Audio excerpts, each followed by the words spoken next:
So this is your background information. Again, your name and MPI number appear at the top of the screen. All of these questions must be answered no, and these relate back to the pre-qualification questions on the Apply tab. Have you ever been convicted, received adjudication, community supervision, or deferred disposition for any offense by a court of appropriate jurisdiction?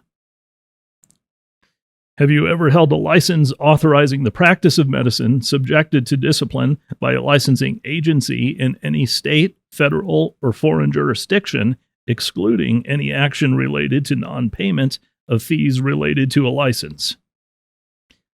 Have you ever had a controlled substance license or permit suspended or revoked by a state or the United States Drug Enforcement Administration? And are you under investigation by a licensing agency or law enforcement authority in any state, federal, or foreign jurisdiction? Earlier I mentioned if you answer in a way that disqualifies you, the application will stop. For demonstration purposes, I will answer yes to this question and attempt to proceed to the next page. At this point, the application is stopped. I'm being notified that the form could not be submitted for the following reasons.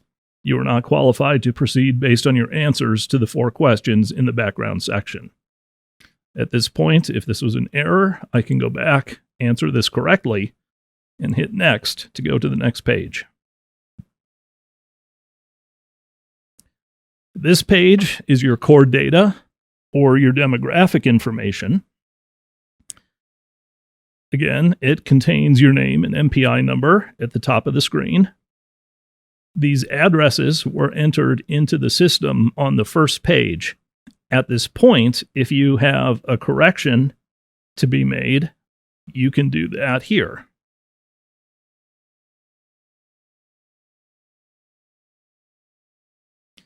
If you didn't answer on page 1 the employer information, you will be asked to put your office or your work address into this field. The next question is, where do you wish to receive mail? At this point, you can select either your residential or your office address. This address will be used by the IMLC and your SPL to send documentation to you. From here, you'll enter your date of birth, again, free form, or you could use the calendar on the side.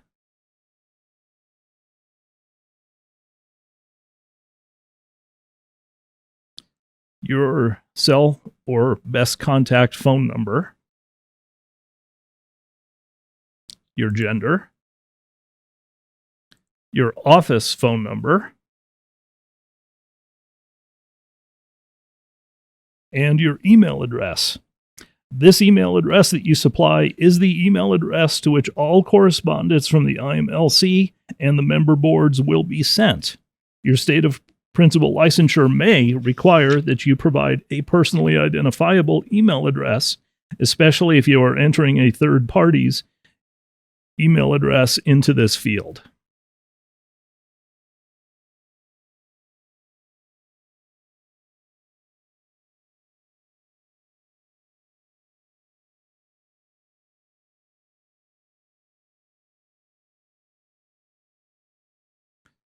And then finally, your social security number. If you are known by any other names, please enter those into this field.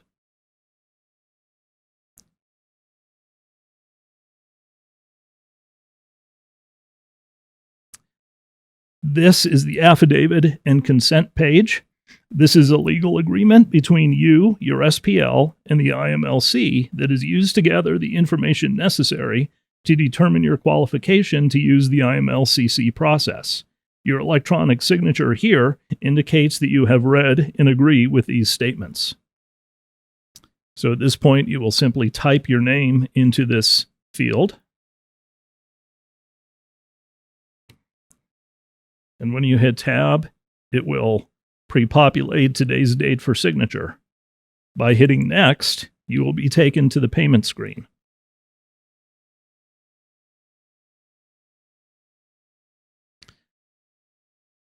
At this point, you will be taken away from the IMLCC system to our payment vendor to make your payment. The IMLCC uses a third-party payment vendor in order to maintain security of your credit card information. To make the payment, click Pay Online.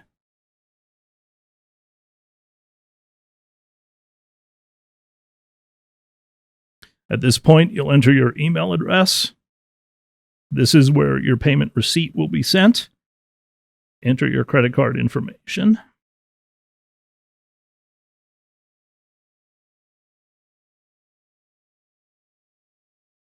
And the name on the card.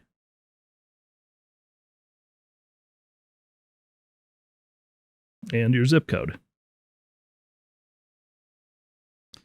Once you click the Pay button, this will take several seconds to actually process the payment.